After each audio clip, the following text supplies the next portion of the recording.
This video will present the work developed by Jean Dumke, member of the UFSCkite research group. UFSCkite is a research group on wind power generation through tethered airfoils, or kites. The project aims to harvest wind power to generate electricity, just like wind turbines do, but in a slightly different way. The idea is to replace the tower of a wind turbine by one or more tethers, and the blades by a kite, thereby reducing the manufacturing, transportation and installation costs of the generating unit.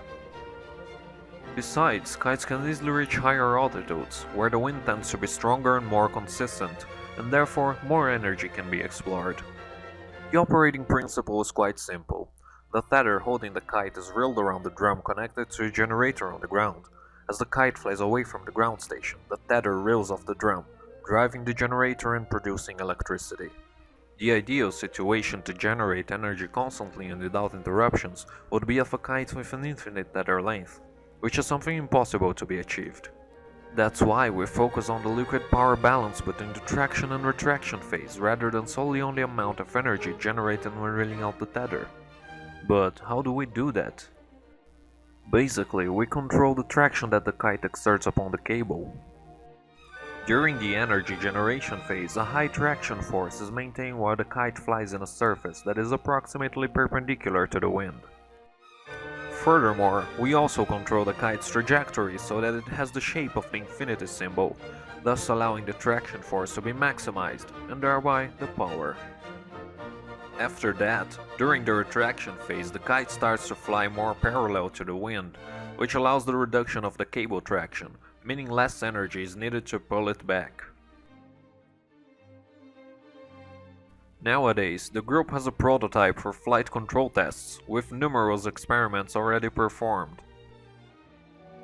In the upcoming months, we will be testing and evaluating a new prototype with energy generation capabilities.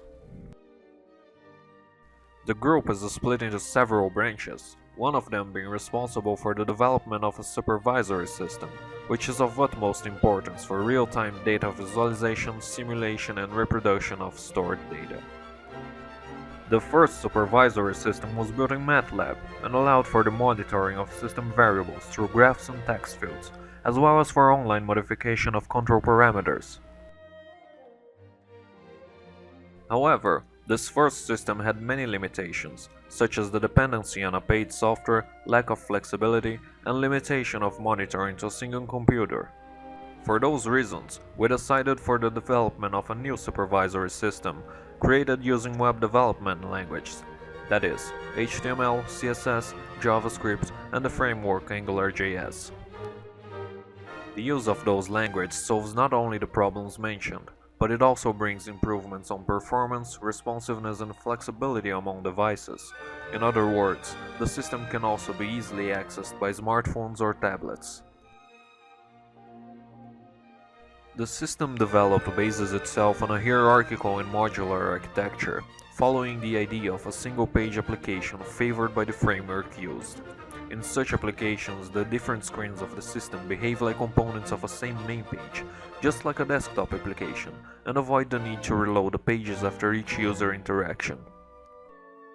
The system holds a centralized module called Gateway, whereby all information exchanged with the hardware passes.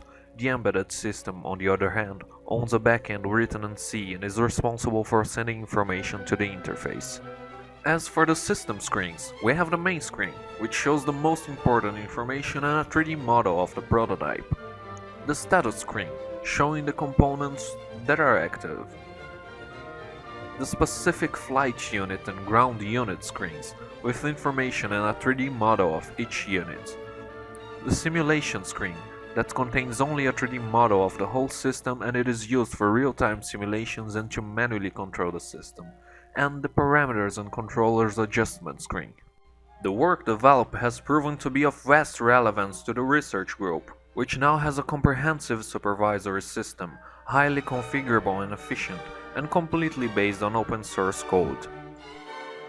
For more information, visit our website profino.das.ufsc.br/UFSCkite or our YouTube channel, UFSCkite.